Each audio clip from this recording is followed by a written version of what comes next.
इस प्रस्ताव की अनुमति दी जाती है। मैं सभी दलों के नेताओं से चर्चा कर और नियमों के तहत उचित समय पर चर्चा करने की तिथि से आप सबको अवगत करा दूंगा।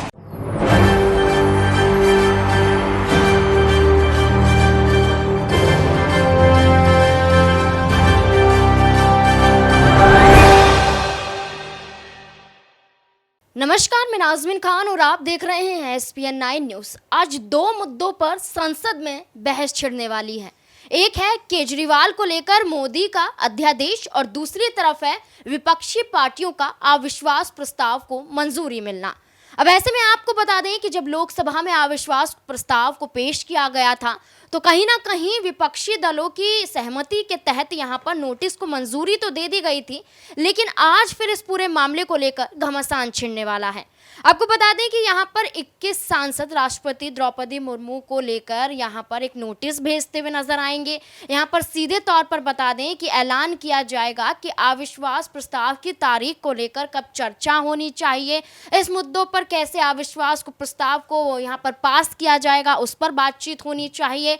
ये अब मुद्दा गरमाता हुआ नजर आ रहा है और इसी मुद्दे में अब देश के प्रधानमंत्री नरेंद्र मोदी फंसते हुए नजर आएंगे, क्योंकि सीधे तौर पर अब ये 21 सांसद यहां पर राष्ट्रपति द्रौपदी मुर्मू से मुलाकात करने वाले हैं और सीधे तौर पर इस पर चर्चा की तारीख मांगने वाले हैं। क्योंकि अभी तक क्या देखा जा रहा है कि इन तमाम मुद्दों को कहीं ना कहीं दरकिनार किया जा रहा है, इसको साइडलाइन किया जा रहा है। लेकिन ये जो 21 सांसद हैं, ये जो 21 विपक्षी सांसद है, ये मणिपुर भी पहुंचे थे, वहां का जायजा लेकर सीधा राष्ट्रपति के पास जाएंगे। लेकिन उससे पहले स्पीकर ओम बिरला ने, जो लोकसभा के स्पीकर ओम बिरला ने हैं, उन्होंने किस तरीके से मंजूरी दी थी और किस तरीके से यहाँ पर जब अविश्वास प्रस्ताव एक तरीके से पास किया गया था, नोटिस जारी किया गया था उसको लेकर, तो किस तरीके से वहां पर नारे लगते हुए नजर आ रहे थे, देखिए इस रिपोर्ट में। दर्शकगण, मुझे सदन को सूचित करना है कि मुझे श्री गौरव गोगोई से नियम 198 के अंतर्गत मंत्रिपरिषद में अविश्वास प्रस्ताव प्राप्त हुआ है। मैं श्री गौरव गोगोई से सदन की अनुमति प्राप्त करने के लिए अनुरोध करता हूं। प्रस्ताव इस प्रकार है। ये सभा मंत्रिपरिषद में विश्वास का अभाव प्रकट करती है। श्री गोगोई कृपया सदन की अनुमति प्राप्त करें। अध्यक्ष महोदय, मैं निम्नलिखित प्रस्ताव के लिए सदन की अनुमति चाहता हूं। ये सभा मंत्रिपरिषद में विश्वास का अभाव प्रकट करती है। मैं उन सदस्यों से जो इस प्रस्ताव की अनुमति दिए जाने के पक्ष में यह अनुरोध करता हूं, वो अपने स्थान पर खड़े हो जाएं।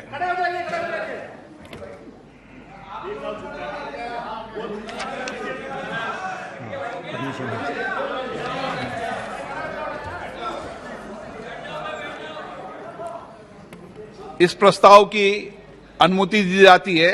मैं सभी दलों के नेताओं से चर्चा कर और नियमों के तहत उचित समय पर चर्चा करने की तिथि से आप सबको अवगत करा दूंगा। जैसे कि आपने देखा, उसके बाद सीधे तौर पर अब यहाँ पर पुख्ता तौर पर सारी विपक्षी पार्टियां यही चाहती हैं कि यहाँ पर अविश्वास प्रस्ताव लागू हो जाए और लागू होने के बाद सीधे तौर पर राष्ट्रपति द्रौपदी मुर्मू पीएम नरेंद्र मोदी का इस्तीफा ले लें। इसी को लेकर मणिपुर का दौरा भी किया जा रहा है और इसी को लेकर अविश्वास प्रस्ताव को जारी भी किया जा रहा है। यहाँ पर मणिपुर एक ऐसा राज्य बन चुका है जो यहाँ पर प्रधानमंत्री नरेंद्र मोदी की मुश्किलों को और बढ़ा रहा है और इसी मुद्दे को लेकर यहाँ पर कांग्रेस की तरफ से अधीर रंजन चौधरी भी काफी कुछ कहते हुए नजर आ रहे हैं। क्या कुछ उन्होंने कहा है, देखिए इस रिपोर्ट में। मणिपुर की हालात बड़े संगीन है। आम लोगों के अंदर एक खौफ, एक अनिश्चयता पूरा विराजमान है। हजारों की तादाद में मणिपुर वासी अपने घर बार छोड़कर विस्थापित हो चुके हैं।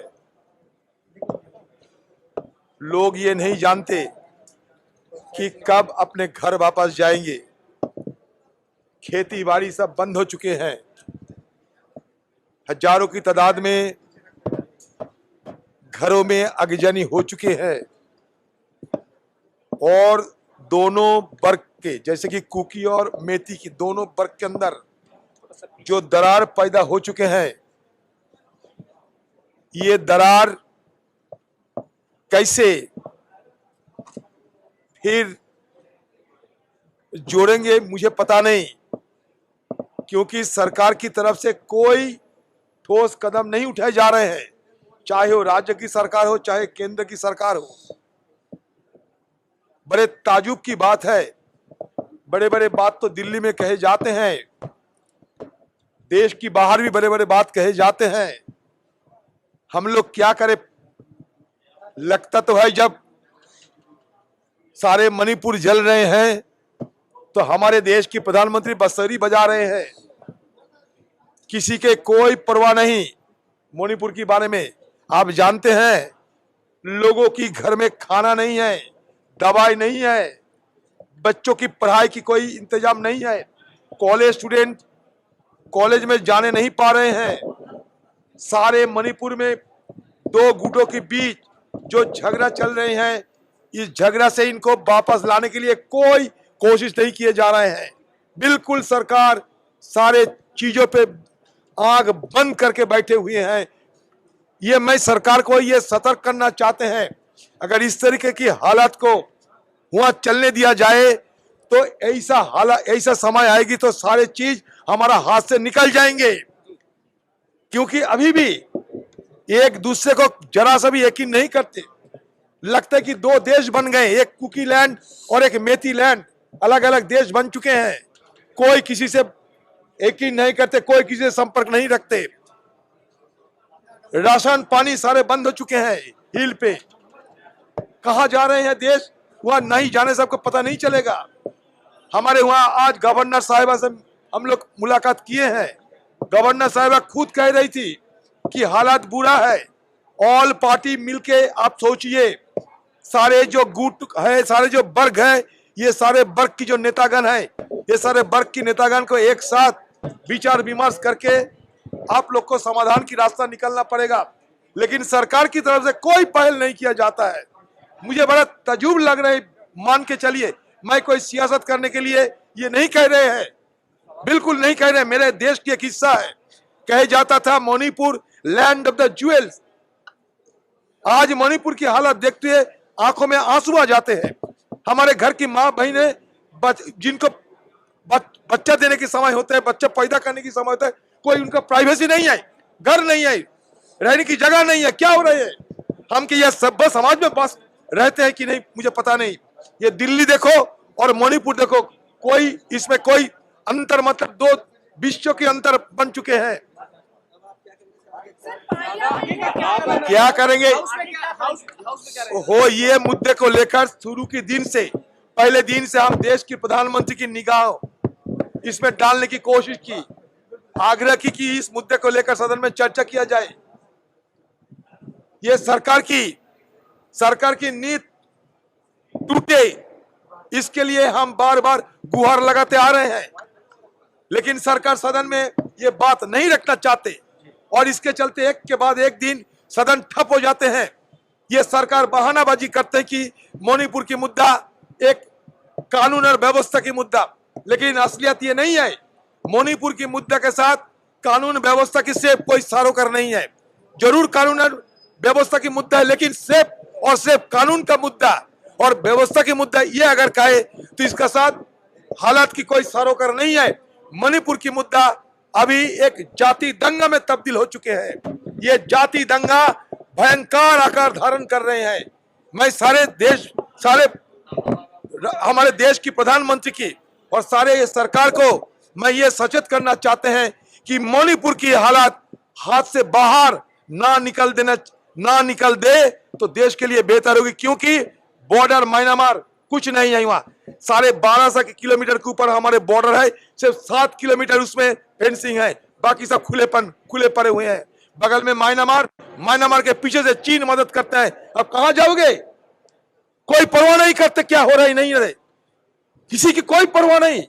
दिल्ली बैठ के खाली बतौलाबाजी कर रहे हैं। यहाँ हमारे ऊपर आरोप थोपना आसान होते हैं, लेकिन मणिपुर को संभालिए। मणिपुर के जो हालात को सुधारने की कोशिश कीजिए। मणिपुर में शांति बहाली होने बहाल करने के लिए हर संभव प्रयास करना चाहिए।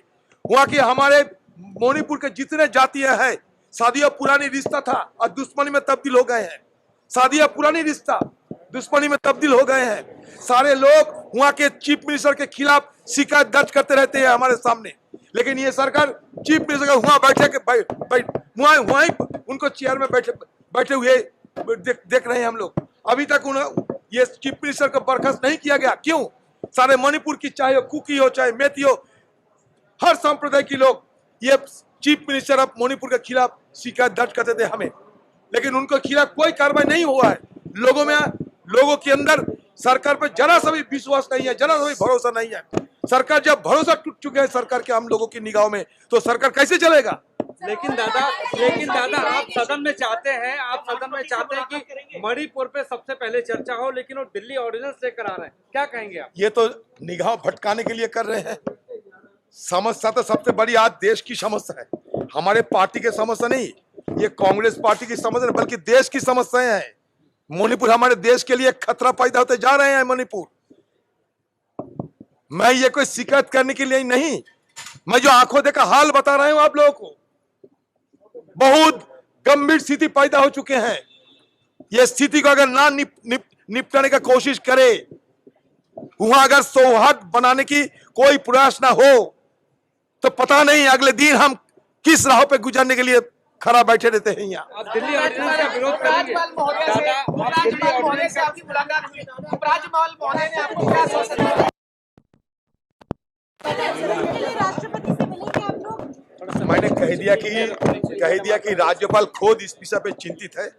उन्होंने सलाह दिए हैं कि ऑल पार्टी सबको यहाँ एक गुट, मैंने कह दिया वहाँ के लोकल लीडरों के साथ, हर गुट के लीडरों के साथ बैठे और एक अमन और चैन की मतलब माहौल बनाए। कह दिया मैंने, बार बार एक बात नहीं कर सकते। जैसे कि आपने अधीर रंजन चौधरी को भी सुना, उसके बाद सीधे तौर पर एक ही बात सामने आती है कि ना तो मणिपुर शांत हो रहा है, ना वहाँ पर हिंसाएं रुक रही हैं और ना ही वहाँ पर लोग एक तरीके से चैन अमन से रहते हुए नजर आ रहे हैं। तो इसी मुद्दे को गरमाते हुए प्रधानमंत्री नरेंद्र मोदी का इस्तीफे को लेकर अविश्वास प्रस्ताव को जारी किया गया, जिसको लेकर नोटिस पर ओम बिरला ने मोहर भी लगाई। अब राष्ट्रपति द्रौपदी मुर्मू के पास इस ज्ञापन को भेजा जाएगा, यहाँ पर चर्चा की जाएगी और उसके बाद यहाँ पर सहमति जताई जाएगी कि इस बिल को लागू कर देना चाहिए, अविश्वास प्रस्ताव को लागू कर देना चाहिए और नरेंद्र मोदी को सीधे तौर पर इस्तीफा दे देना चाहिए। ये मांग विपक्षी दल करते हुए नजर आ रहे हैं। अब इस मुद्दे को लेकर आपकी क्या राय है कि क्या वाकई मणिपुर मामले में यहाँ पर प्रधानमंत्री नरेंद्र मोदी तुरंत अपने पद से हट जाने चाहिए? यह अविश्वास प्रस्ताव जो विपक्षी पार्टियों की तरफ से लाया जा रहा है, क्या वो सही है? क्या है आपकी राय? कमेंट बॉक्स में जरूर बताएं। धन्यवाद।